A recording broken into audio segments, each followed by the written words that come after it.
Avec notre invité d'Agora chez ICI Télévision, Montréal, Québec, Canada. J'accueille Moursar Chaoui pour parler de son livre qui vient de paraître, le quatrième livre. Alors, c'est particulier à la lecture, dois-je dire, Moursar. Les chapitres sont répartis par des lettres d'alphabet, avec des thématiques. Chaque mot est une thématique à part entière. Et puis, en allant justement vers le personnage, surtout le personnage de Mehdi, j'ai presque envie de dire que c'est quelque part un personnage assez controversé. C'est pas quelqu'un qui est un saint, mais il a commis beaucoup d'erreurs. Bon, son histoire avec Fatima, avec Karima, son histoire particulière avec Adam, et puis bon, le décès de Houssine, tout ça, ce sont des événements qui sont quand même particuliers. Ça nous fait rappeler aussi que l'homme, c'est l'erreur, carrément. Et puis l'erreur, elle est complètement humaine.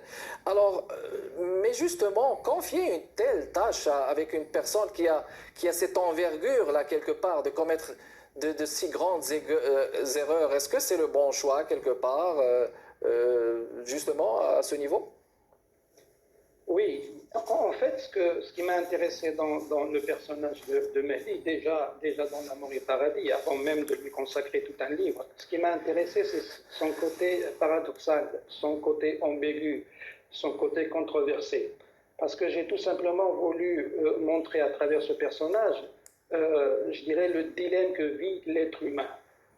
Je suis de ceux qui pensent qu'il n'y a, je pense que pratiquement tout le monde pense ça, il n'y a jamais quelqu'un de 100% bon, de 100% mauvais, etc. Et donc il y a le mal et le bien qui est en nous. Une fois on est gentil, une fois on est méchant, une fois on est altruiste, une fois on est individualiste, etc., etc. Et donc le paradoxe de l'être humain, j'ai essayé de le montrer à travers ce personnage. Et comme vous venez de dire assez justement, c'est un personnage qui est très ambigu. Il y a certains passages, on a de la pitié pour lui. Dans d'autres passages, on a envie tout simplement de le massacrer parce qu'il est haineux, parce que, etc., etc. Et là, c'est tout simplement une vision, j'ai presque envie de dire, une vision objective de l'âme humaine. On est d'accord, okay. L'homme est fait de bien et de mal, de blanc et de noir, etc., etc. Et ce personnage reflète justement cela à travers certains actes qui sont répressifs. Ça, je vous l'accorde tout à fait. Hein. Il a commis certaines choses qui sont impardonnables, mais bien entendu, lui, selon sa vision un petit peu sophiste, il n'a fait ça que parce qu'il veut à tout prix accomplir une mission. En tout cas, il s'est donné, lui, une mission. Est-ce que c'est une mission véritablement crédible ou pas crédible? Est-ce qu'il a créé cette mission? Le problème, c'est que, justement, c'est un ensemble de paradoxes qui reflètent tout simplement les paradoxes de l'être humain. Parfait. Alors, bon, c'est un livre aussi où il y a une certaine érudition. Là. Vous avez mentionné plein d'auteurs là, avec beaucoup de tact, beaucoup de finesse.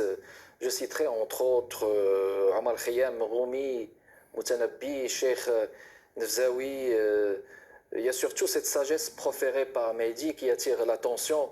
Vivre avant de cogiter, jouir avant de comprendre, être heureux avant de saisir le sens du bonheur. Bon, il est projeté quelque part vers un certain savoir-vivre, comme qui dirait, c'est comme un épicurien, là. C'est comme le savoir-vivre et la possibilité de savourer cette vie, les moments de bonheur, c'est une priorité. Mais peut-on dire que justement que tous ces gens-là qu'il a lus et ces comparaisons l'ont influencé? Et puis, à quel point aussi peut-on saisir le réalisme du merveilleux dans ce roman? Est-ce que c'est à travers justement ces romanciers? Est-ce que c'est à travers le défi qu'il lance justement à la vie, aux autres, de dire que bon, sa propre liberté, elle passe en premier? Ok. Alors, il y a beaucoup de questions dans ta question. Oui. Donc, je commencerai tout simplement par cette question sur la lecture. Effectivement, c'est quelqu'un qui lit beaucoup, qui a beaucoup lu. D'ailleurs, si les personnes qui ont lu les autres livres, moi j'insiste sur cette question, c'est-à-dire les personnes se forment à travers la lecture. Et la lecture peut nous sauver comme elle peut nous perdre. Ça, on est toujours sur le fil du rasoir concernant la lecture. Ça ne veut pas dire que Mehdi va, je dirais, critiquer tout ce qu'il a lu. Ça, loin de là, bien entendu. Mais c'est quelqu'un, tout simplement, qui a déjà un bagage culturel et surtout un bagage religieux très, très important qu'il va mettre à la disposition de ses ambitions et surtout de sa mission. Comment ça va évoluer, enfin, je laisse le lecteur découvrir ça, mais ça c'est quelque chose de très très important. Autre chose que vous avez mentionné dans votre question, c'est ce mélange entre le merveilleux et le réalisme. En fait, ça c'est quelque chose que j'ai véritablement voulu dans le livre, pour la simple raison qu'il y a une position un peu personnelle qui n'engage que moi. C'est que je trouve qu'il y a trop de romans réalistes, et surtout dans la littérature maghrébine, il y a trop de romans, ce qu'on appelle le roman social.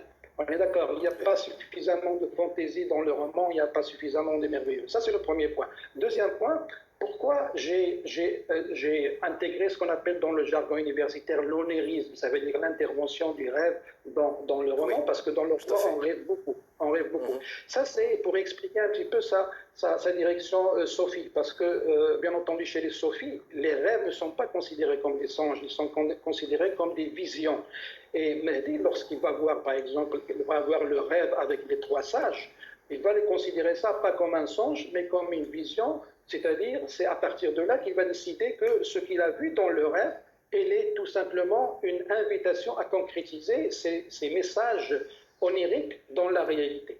Et une troisième chose qui m'a poussé justement à faire entrer le merveilleux, l'onirisme dans ce roman, c'est que je considère, et ça, je fais mienne un petit peu une des citations de Gustave Jung, qui dit tout simplement que le rêve n'est rien d'autre qu'une compensation de la réalité.